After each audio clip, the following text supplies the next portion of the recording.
Hi friends, నేను మీ రాజేష్ దొంతుల. ఈరోజు మనం మ్యాథమెటిక్స్ మెథడాలజీ 4th చాప్టర్ గణిత శాస్త్ర బోధన అభ్యసనకై ప్రణాళికలోని ముఖ్యమైనటువంటి ప్రశ్నలు, అలాగే గతంలో అడిగినటువంటి ప్రశ్నలు నేర్చుకుందాం. అయితే ముందుగా మన ఛానల్ని సబ్స్క్రైబ్ చేయని వారు సబ్స్క్రైబ్ చేసుకోండి. ఏడబ్ల్యూఎల్ఎన్ సూక్ష్మ బోధనను ప్రవేశపెట్టిన సంవత్సరం.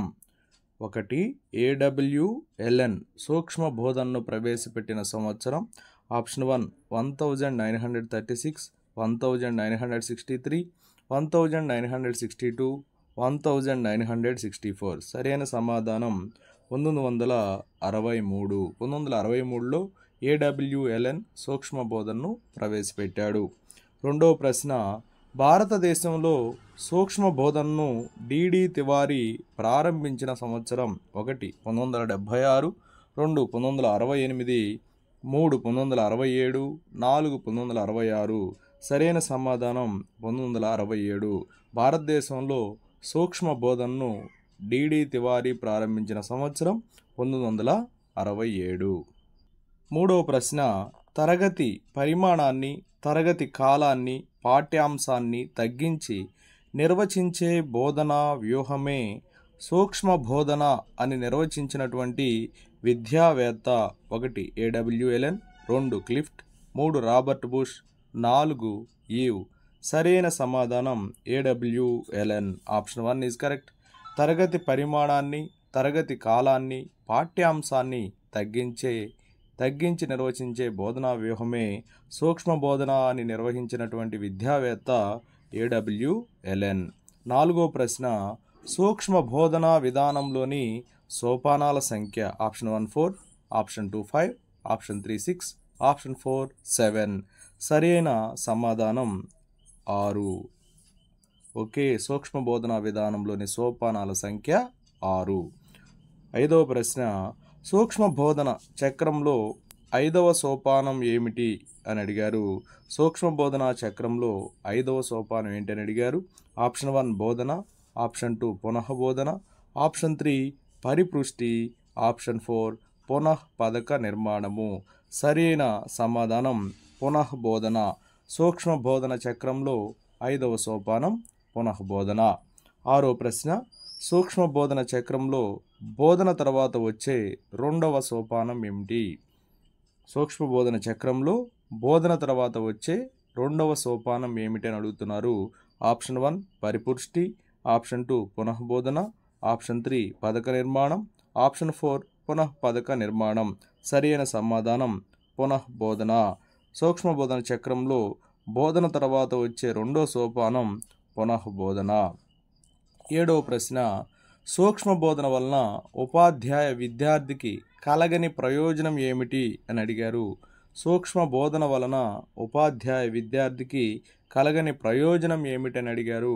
ఆప్షన్ 1 బోధనా నైపుణ్యం పెరుగుతుంది, ఆత్మస్థైర్యం పెరుగుతుంది, బోధనా సామాగ్రిపై పట్టు ఏర్పడుతుంది, మూల్యాంకనంపై సామర్థ్యం పెరుగుతుంది.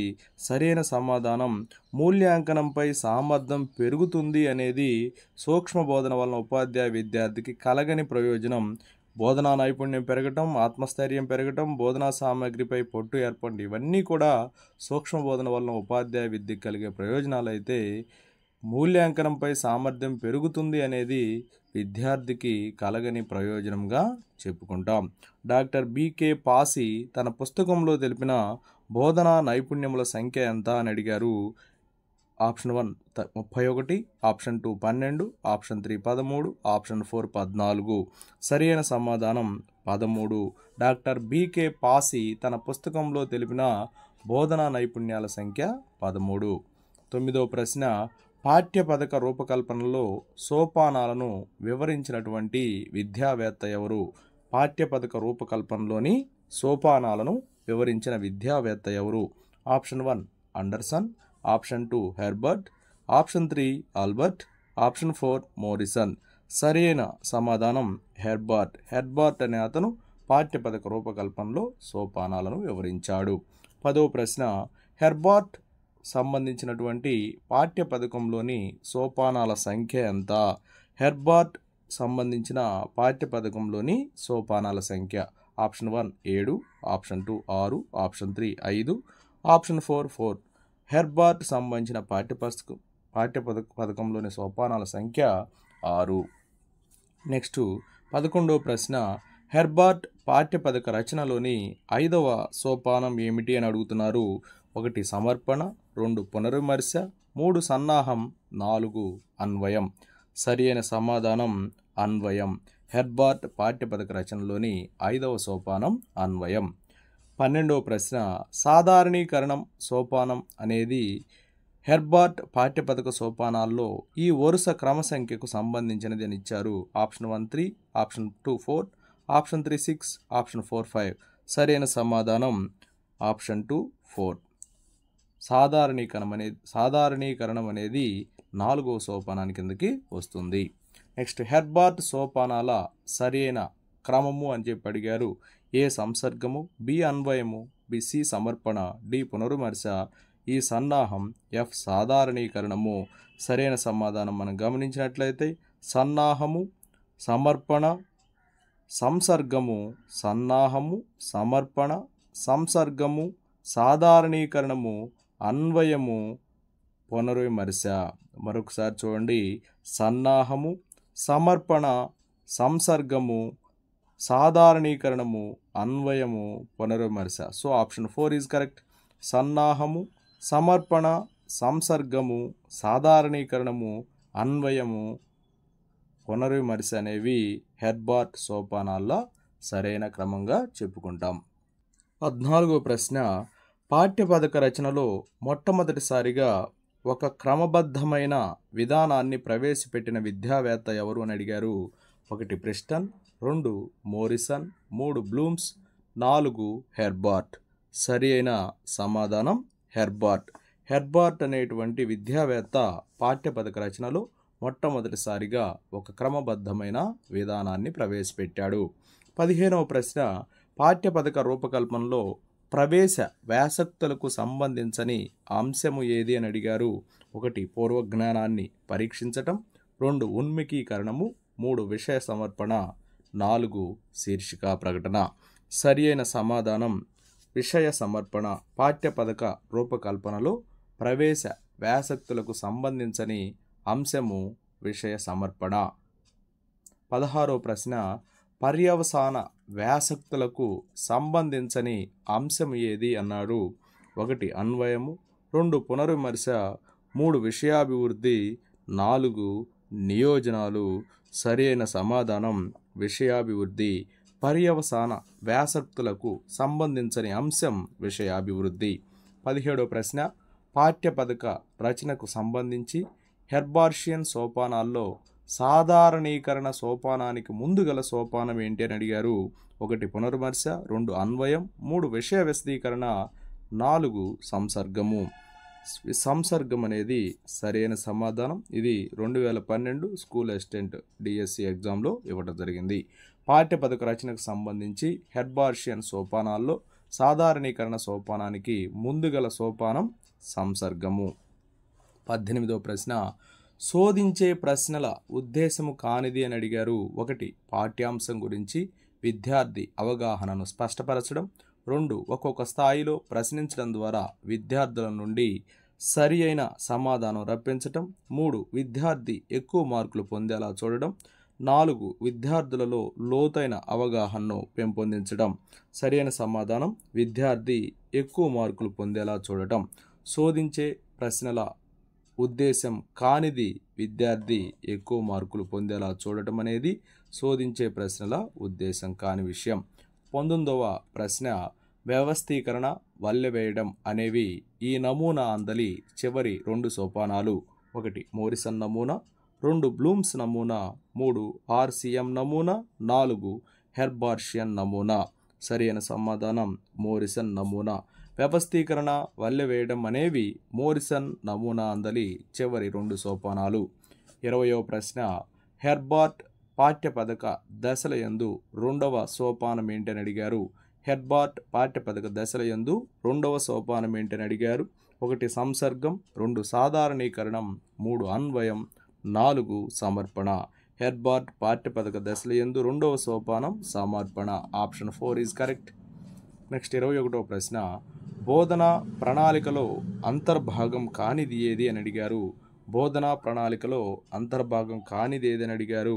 1 విద్యా ప్రణాళిక, 2 వార్షిక ప్రణాళిక, 3 పాఠ్య ప్రణాళిక, 4 యూనిట్ ప్రణాళిక. బోధనా ప్రణాళికలో అంతర్భాగం కానిది విద్యా ప్రణాళిక. So option 1 is correct. Unit పథకంలోని లేనిటువంటి అంశం ఏది అని అడిగారు. యూనిట్ పథకంలో లేని అంశము ఏదని అడిగారు. 1 బోధనా లక్ష్యాలు, 2 బోధనాభ్యాసన కృత్యాలు, 3 పరిపృష్టి, 4 మూల్యాంకనం. సరైన సమాధానం పరిపృష్టి. యూనిట్ పథకంలో లేని అంశము పరిపృష్టి. 23వ ప్రశ్న, విద్యా సంవత్సరం ఆరంభంలోనే ఉపాధ్యాయుడు తయారు చేసుకునే పథకం అని అడిగారు. విద్యా సంవత్సరం ఆరంభంలోనే ఉపాధ్యాయుడు తయారు చేసుకునే పథకం అని అడిగారు. 1 వార్షిక పథకం, 2 యూనిట్ పథకం, 3 పాఠ్య పథకం, 4 పీరియడ్ పథకం. సరైన సమాధానం వార్షిక పథకము.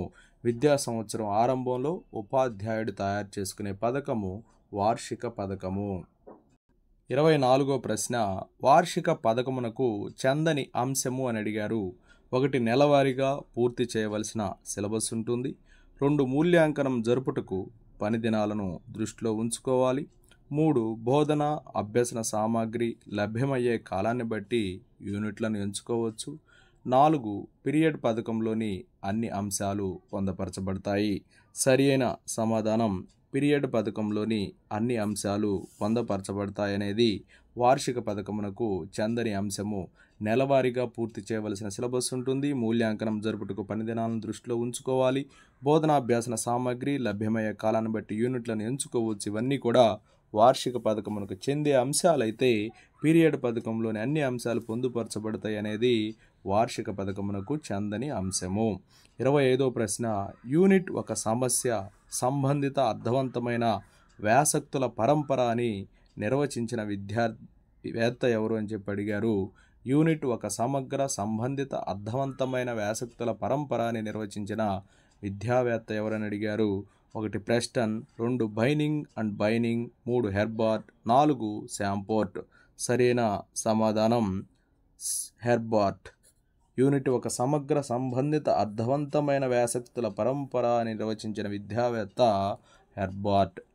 26వ ప్రశ్న, అభ్యాసకుడు విహంగ వీక్షణము చేయగల సంబంధిత పెద్ద విషయ భాగమే యూనిట్ అని నిర్వచించిన విద్యావేత్త ఎవరు అని చెప్పి అడిగారు. 1 ప్రెస్టన్, 2 బైనింగ్ అండ్ బైనింగ్, 3 శాంపోర్ట్, 4 హెర్బార్ట్. 26వ ప్రశ్నకి సరి అయిన సమాధానం ప్రెస్టన్. అభ్యాసకుడు విహంగ వీక్షణం చేయగల సంబంధిత పెద్ద విషయ భాగమే యూనిట్ అని నిర్వచించిన విద్యావేత్త ప్రెస్టన్. 27వ ప్రశ్న, యూనిట్ నమూనాను ప్రతిపాదించిన విద్యావేత్త ఎవరు అని చెప్పి అడిగారు. 1 బ్లూమ్, 2 హెర్బార్ట్, 3 మోరిసన్, 4 ప్రెస్టన్. సరైన సమాధానం మోరిసన్. మోరిసన్ అనే అతను యూనిట్ నమూనాని ప్రతిపాదించాడు. 28వ ప్రశ్న, యూనిట్ పథకం నమూనాలోని 4వ సోపానం ఏది అని అడిగారు. 1 బోధన అభ్యసన కృత్యాలు, 2 విషయ విశ్లేషణ, 3 బోధన అభ్యసన సామాగ్రి, 4 మూల్యాంకనం. సరైన సమాధానం బోధన అభ్యసన కృత్యాలు. యూనిట్ పథక నమూనాలోని 4వ సోపానం బోధన అభ్యసన కృత్యాలు. Okay, thank you friends. నా వీడియో నచ్చినట్లయితే లైక్ చేయండి, మీ మిత్రులకు షేర్ చేయండి. ఇంకా మన ఛానల్ని సబ్స్క్రైబ్ చేయకపోతే సబ్స్క్రైబ్ చేసుకోండి. ఇలాంటి వీడియోస్ ప్రతిరోజు అప్లోడ్ చేయబడుతూనే ఉంటాయి. Thank you for watching.